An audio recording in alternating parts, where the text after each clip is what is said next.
Good morning, everybody. Welcome to Rhyme of the Times for the weekend in 26th of October 2024.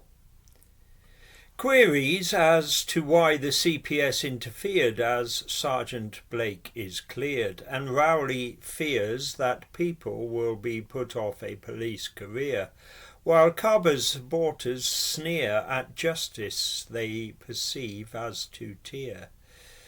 Charles receives cheers and jeers while in Australia and then appears in Apia at CHOGM with Sir Keir. Putin gathers the BRICS to spread fear far and near. North Korea is commandeered by Russia to help extend its Ukrainian frontier. R.I.P. Geoff Capes, a giant amongst peers.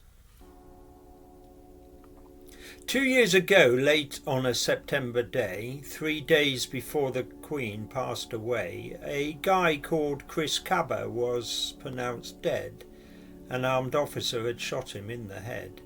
The black community's instant insistence was that this tragedy was just another instance of persecution against their community from a police force acting with impunity. And in the end, the CPS had concurred that an unlawful killing may have occurred. So 2 years on, Martin Blake was in the dock for that fatal shooting at a police roadblock. The video of the car chase and then the killing shown to the jury was chaotic and chilling. The police hadn't known the driver was unarmed, but still their intention had not been to harm. Once he was cornered, they ordered him loudly to come quietly and get out of his Audi. In response, Kaba simply just stepped on the gas of his car and it became a weapon. Backwards and forwards he rammed that vehicle, irrational, dangerous, slightly hysterical. Sergeant Blake then shot one bullet through the windscreen. His target, it seemed, could not clearly be seen. On Monday, the jury took less than 3 hours to judge that Blake had not exceeded his powers. Such a rapid decision with no jury division meant the CPS faced inevitable derision. Why had they wanted to take this matter further and consider it a possible case of murder? Mark Rowley, the head of the Met, was not impressed, and outside Scotland Yard his concerns he addressed. Mark's men, who are marksmen, have the right to deserve the full support of the public, who they're there to serve.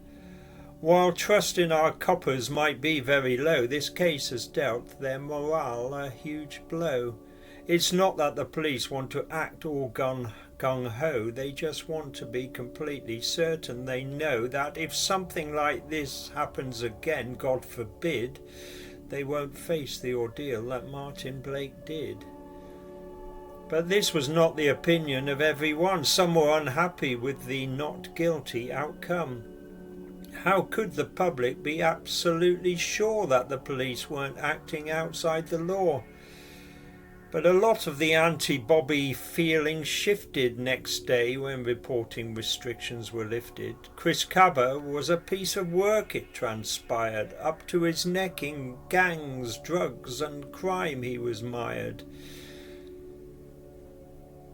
The King's biggest foreign trip since his cancer diagnosis turned out for Charles to be no bed of roses. Oz welcomed him and Camilla, and many rejoiced. But also pro-Republican opinions were voiced. On Monday, Senator Lydia Thorpe was hauled away from the Aussie Parliament as she had her say.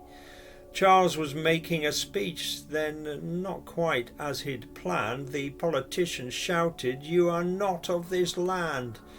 The King was typically calm, no fuss, taking things in his stride as he usually does.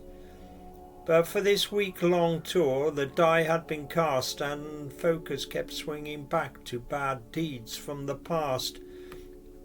By the end of the week, on the final leg of the tour, the PM had joined the King for CHOGM 24. Charles III is the king of deep thinking, passionate about the planet and all living things, but it seems he and Keir were unable to persuade the Commonwealth gathering in Samoa to be swayed from discussing the legacy of the slave trade and what price by the perpetrators should be paid. Two examples this week of the evil men do when they appear to be missing a screw or two. In France, Dominique Pellicot, husband to Giselle, for 40 years had treated his wife very well. Then in her late 50s began an unbeknown hell. She was raped multiple times but couldn't tell, because she was drugged into a temporary coma so men could abuse her over and over. Then on Friday, an Irishman got life in jail for online child abuse on a sickening scale. The 26-year-old used the technique of catfishing to coerce his victims into terrifying decisions. An American 12-year-old chose suicide when blackmail left her with no place to hide.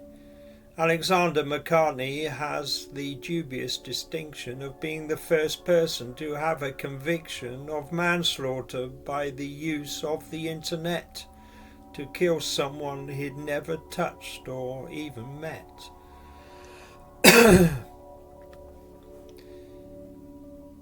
Talking of sick minds, Putin shared thoughts in his head on Tuesday in Kazan, where he put on a spread, a 3-day conference in a Russian backwater projecting his demented New World Order and telling the BRICS and anti-Western supporters that for their own benefit they really ought to back his bloodthirsty man-made slaughter in pursuit of expansion of Russian borders. So far, though, only megalomaniac Kim has been seduced and blindly sucked in. Yes, the saddos of the world have united. North Korean soldiers in Ukraine have been sighted. And finally, on Wednesday, Geoff Capes passed away. 75 years old, a giant in his day. Twice the world's strongest man, a real class act. His British shot put record, as a matter of fact, after 44 years, amazingly remains intact.